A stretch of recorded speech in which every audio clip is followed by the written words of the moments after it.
So this is what I've been looking forward to for a long time. This is Becky Ellis. Now, Becky is the first ever executive director of Urban Roots, which started here in London. And I think it was around, was it 2015, 2016? I can't remember. 2017.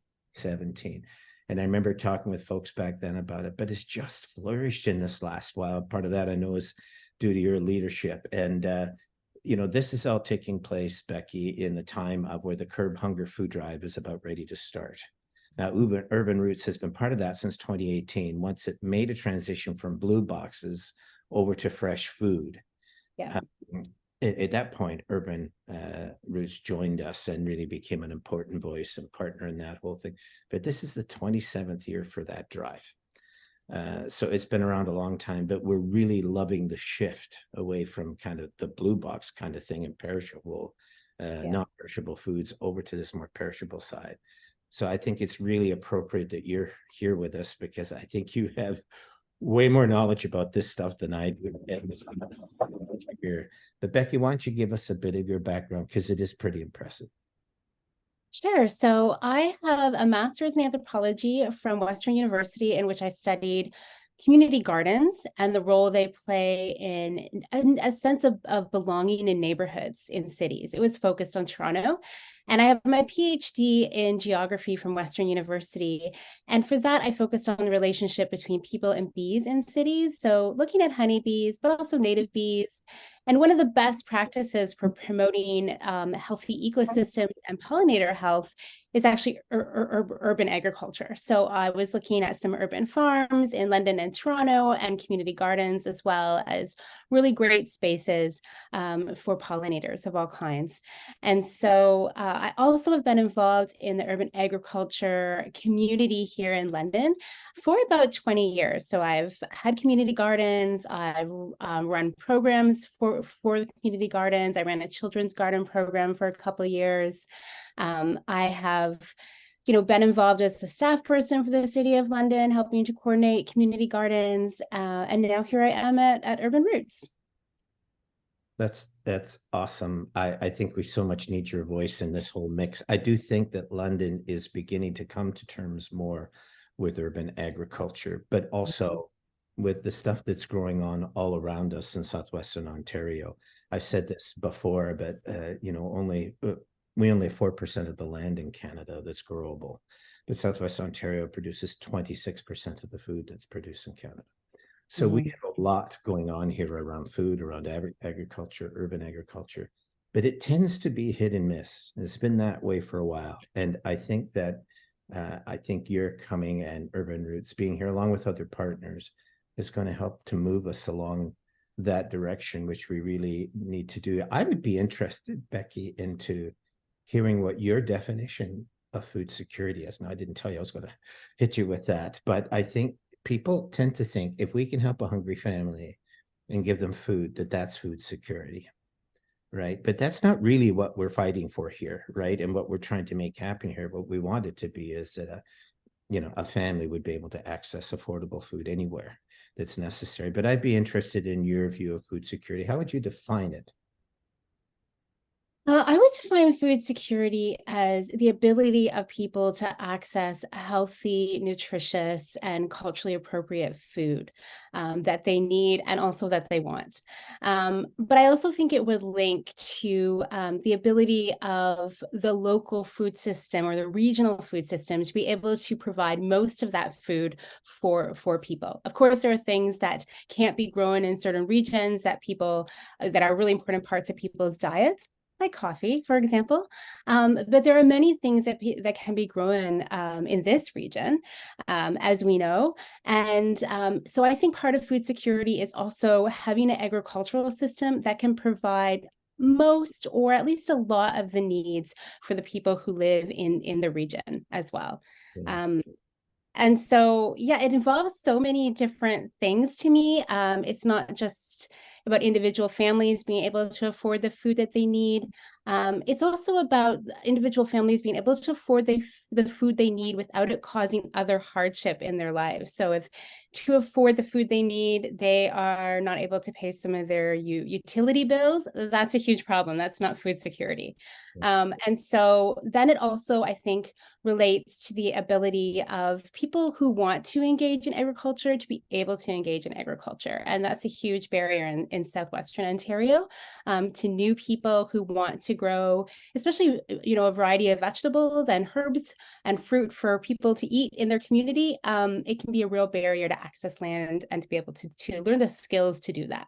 Yeah, that's a great answer. Way better than I could have done. So I remember a few years ago when COVID started, we built a greenhouse, and it was a fairly large one. And it was just John Fleming and Luis and I trying to get it all together. It was pretty hilarious. We didn't know what we were doing, but I remember I took a drone shot above the food bank and of the food bank building itself. But then there was our team tomato patch, which is, growing tomatoes at the back. There was our compost area, which is great. And then, of course, there was the greenhouse. I remember how excited we were to see all of that and see it in perspective. And then a few days ago, I went on to Urban Roots website, and you have something similar. But when you look at it, it's so extensive. You've got the greenhouses there, the rows of stuff going on, your educational programs that are going on there. It really is special. And I think Urban Roots goes by, I remember from the very beginning, they said they go by the thirds. Yes. Can you tell me what the thirds is? Because that might be informative. Sure. So the folks who founded Urban Roots London were really interested in urban agriculture, but they had also noticed that in some other cities in North America that they have visited, like Toronto and New York City and Vancouver, the urban agriculture operations were mostly providing food that was actually quite expensive for everyday people to buy. It was, organic food. Our food's organic as well, but it was just more expensive for people to buy, and often being sold almost exclusively in some cases to restaurants who could pay a premium cost for the food, and that it wasn't really getting to everyday working people who were struggling to be able to afford, healthy and delicious and fresh organic food. And so they really wanted to change that. So they had this model of thirds. And so that model is that a third of the food produced will be donated, a third will be affordable, and a third will be sold at a higher rate to restaurants and food operations. What's actually happened is more than a third of the food that we've grown has been donated, and more than a third has been affordable. So that's actually become more of our focus, is finding ways to get food to people who need it, either food that we donate or food that we sell below market cost. And that's very high priority for Urban Roots London.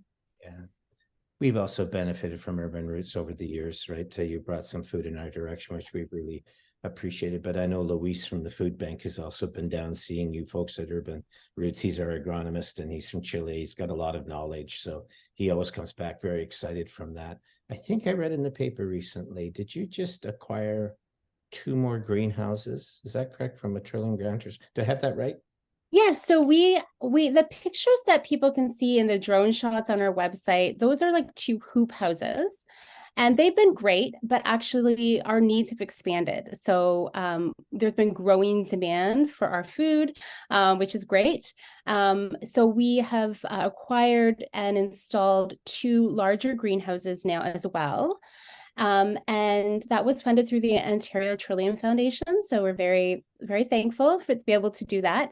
And we're still in the process of getting them hooked up with water and electricity, but they will be heated greenhouses. So we are planning to extend what we grow later into the fall and start earlier in the spring, and then also to grow our seedlings right on site. Right now, we grow them at another location. And that just gets a bit difficult for our farm staff, always having to go back and forth. So we'll have our seedlings right there. So that's really exciting for us, and we're excited that we'll be able to produce more food for people, especially in the kind of shoulder season, or the shoulder parts of the season when there's generally not as much food that we're able to grow outside. That's really true about the seedlings. When the greenhouse, our hoop house, got going, it was awesome. The It's all coming into the food bank, but we're now at about 55% of the food that we get and give out is perishable food, produce, meats, dairy, those kind of. So that's a significant accomplishment for us. But Yeah. when you go in and see Luis now, the greenhouse there behind the food bank is full of seedlings in this pile. So what's ended up happening is that the greenhouse, because it has that bit of an edge at the beginning, of the season, that it can be growing seedlings that are somewhat farther along and can go out into gardens on things like that once the frost is done. The greenhouse now is almost full of seedlings for other groups. Oh, And, that's great. and it's good, but you realize, that they're able to start earlier. They're maybe able to have an extra harvest or something, but a lot of them don't have these kind of amenities like a hoop house or a greenhouse to be able to grow this stuff early before they plant it in. So we've just decided as a food bank, we'll just keep using it that way as a feeder for the different agencies that are out there to get started early on their own stuff. And so I really appreciate the fact, and I understand a bit better about what you're doing about the seedlings. What else is going on there? So you have the greenhouses, but talk to me about some of the other stuff that you have going. So we have 1 acre under production at our main site, which is 21 Norland Avenue. And our approach is that we grow our food using organic principles. And we're really trying to nurture the soil to create really healthy soil. So that is a really big focus of Ben, who is our director of farm operations, is to create healthy, vibrant, alive soil. And then we'll have healthier plants. And so that's a big focus of ours. We have a community compost program that's been running and that we're always tweaking and getting at an even better spot.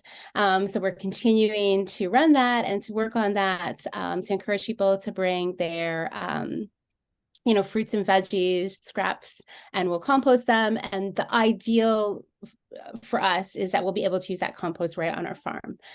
So have as little kind of waste and not bring as much stuff to the farm from other places. So kind of close the loops of the farm, of the life cycle of the plants. We do intensive farming, so it is small scale organic farming. We grow things intensively, so we grow a lot on that 1 acre. So last year we produced 22,000 pounds of food on that acre. So there's a lot of food that can be grown in small spaces. This year we plan to expand it. The hope is that we'll be growing 26,000 pounds of food at that location. And we have 2 other smaller spaces in the city where we'll grow an additional 4,000 pounds of food. So altogether, we're hoping to grow 30,000 pounds of food for the community, all in the city of London, which I think is really great. And our focus is growing food for people that is affordable and delicious and fresh. But we also have another focus, which is to use ecological methods in the way that we grow the food.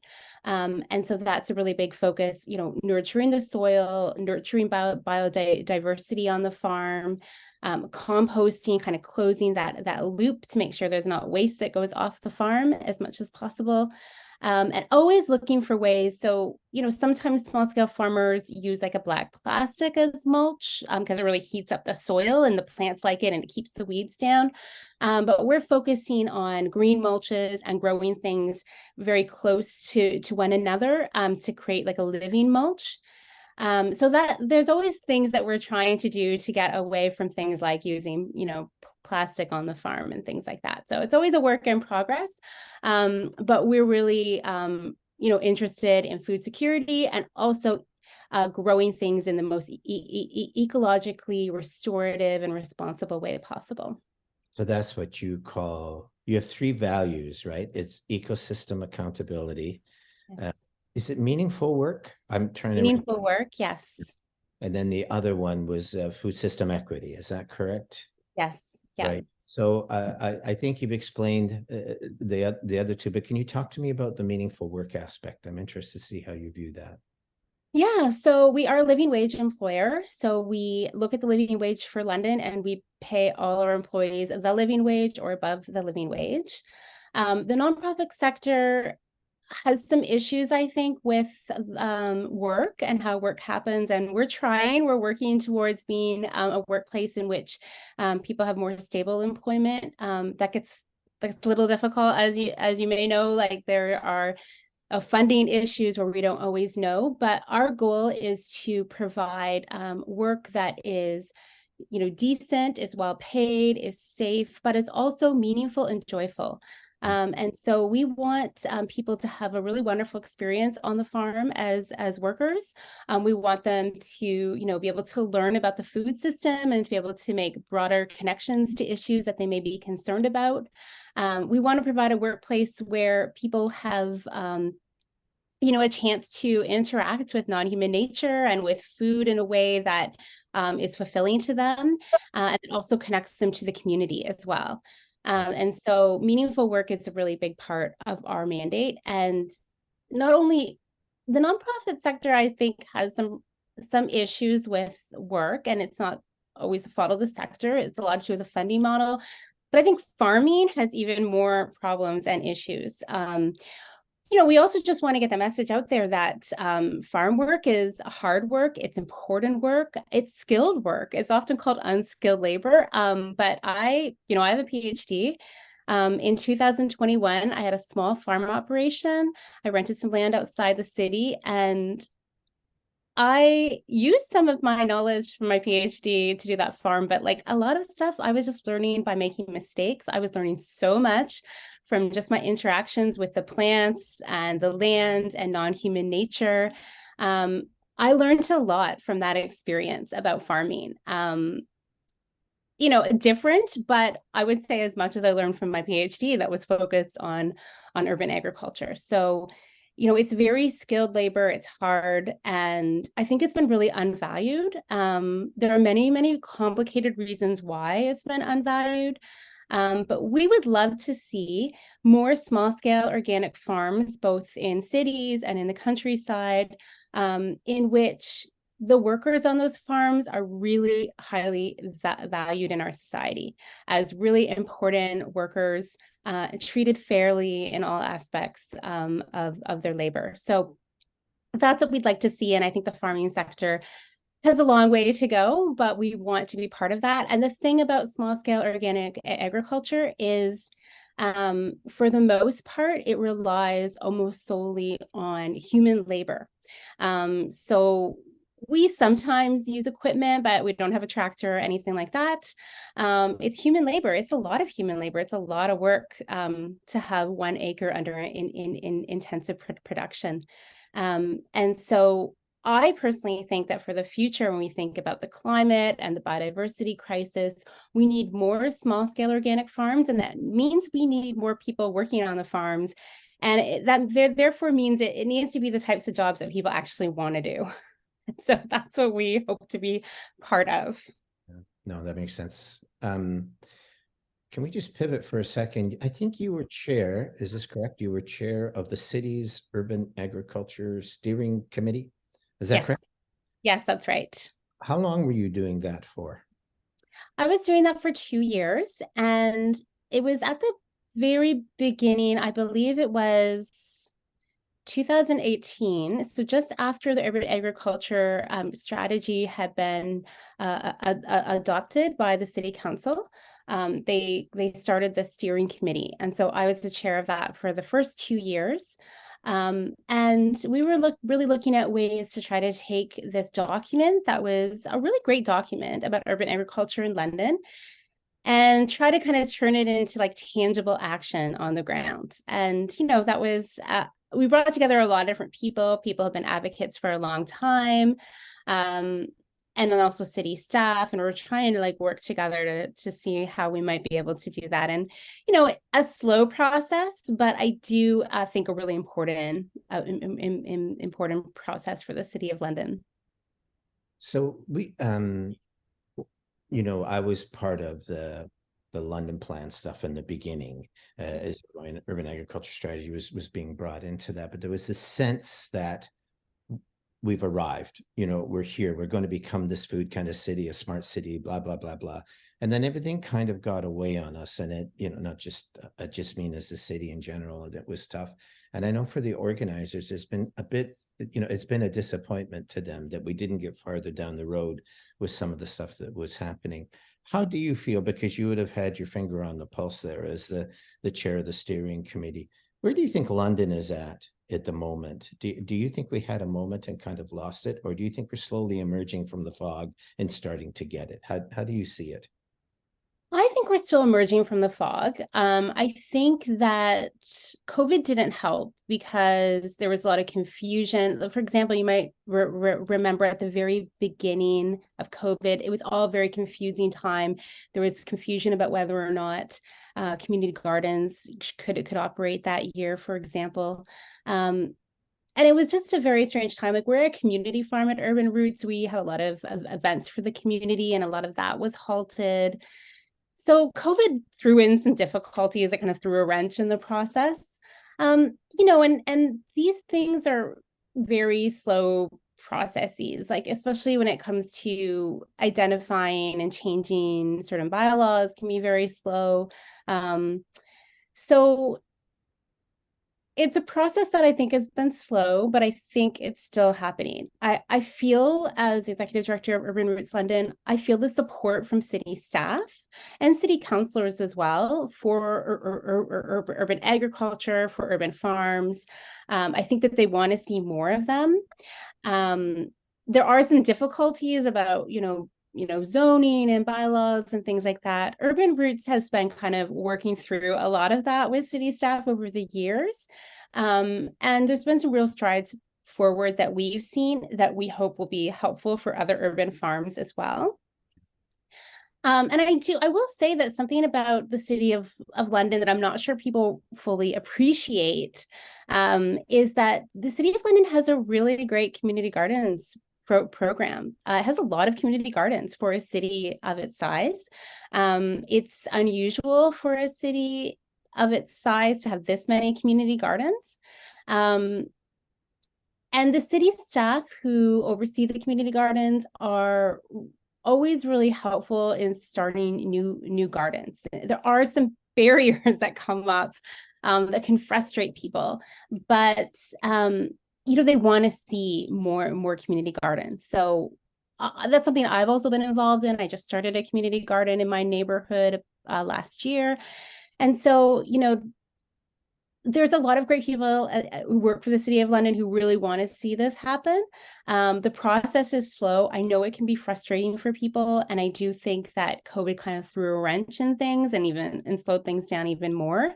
But I do think that I do have hope for the City of London to be like a vibrant food city when it comes to urban agriculture. I think that there are a lot of people doing really exciting things. I think there's city staff support, and I think there's support on council as well. There's some things that come up where there's some conflict between like neighbors and people who want to do or want to start some urban agriculture operations.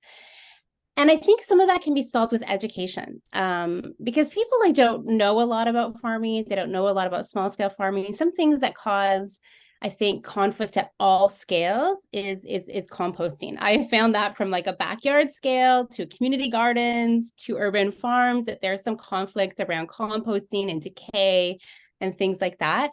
And I think for most people, educating them about it, talking about it, that's something that we try to do at Urban Roots.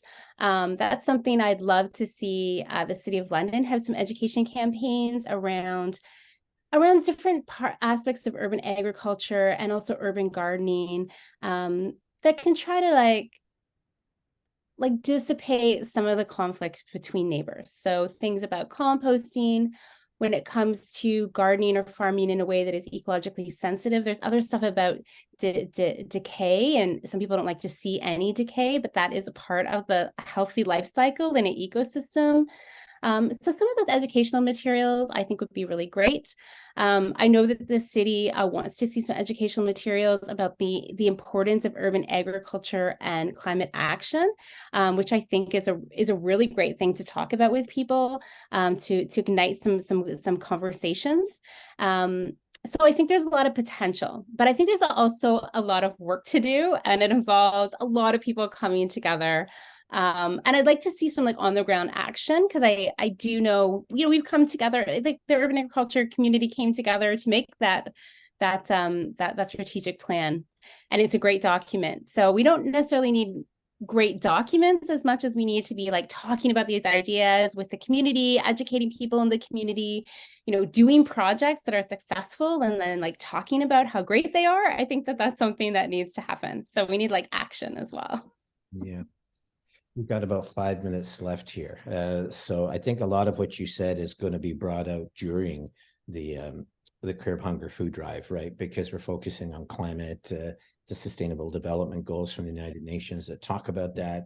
But I did want to ask you, you've been there since February. You're the first executive director Urban Roots has had. Where do you want to go? Where do you want to take it?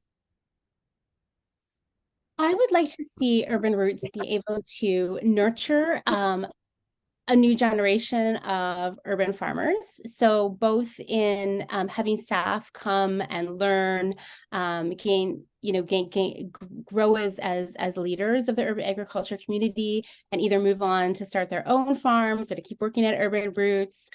I'd like to see Urban Roots be involved in incubating new farmers and new farms as well. I think we've had a lot of experience doing this.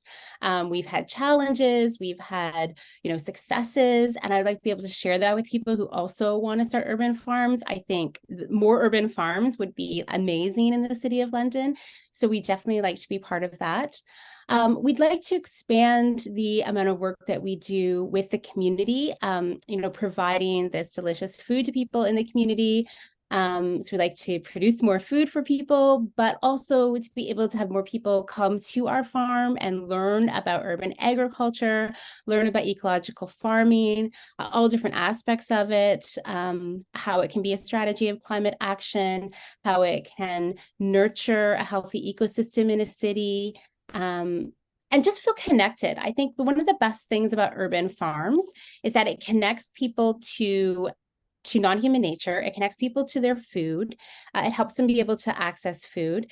But it also connects people to the land, I think, in a deeper way, where they feel a real connection to place, to their neighborhoods, to their communities, and to one another as well. So I think there's a lot of benefits for urban agriculture. I'd love people to be able to see that from experiencing it on our farm.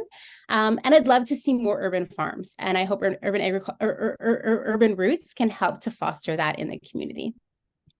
I think you're a real community treasure, Becky. I knew that before we even talked today, but I think, where the food bank was that we decided to take a leadership role in urban agriculture by doing these different things, but that wasn't really our mandate, so to speak. The problem was because of COVID and other things were kind of on hold. So we thought we have the profile, so let's try to keep the conversation going. But we didn't have the expertise. We didn't have the background or things like that you do. And it's so helpful, I think, for us now. I think we played our role in those moments, but you're really coming along with substance. Urban Roots is doing that as well. I know Jay Stanford in the city and stuff will, but I just think you're a real community treasure. And if you don't mind, I wouldn't mind calling on you some more for these programs as we move forward, because this food drive is designed to move urban agriculture along that road. And we're going to need people that understand the map and know where to go. And that's going to be you. I really thank you for doing this, Becky. And I think we need to talk some more. You're educating us all, and we appreciate it. And we thank you very much to all the folks at Urban Roots for what you've done. I mean, that whole model of thirds is an awesome model. Yeah. And I'm sure you'll continue to expand it. Thanks so much for doing this. I appreciate it, Becky. Thank you. Okay. Have a lovely day. You too.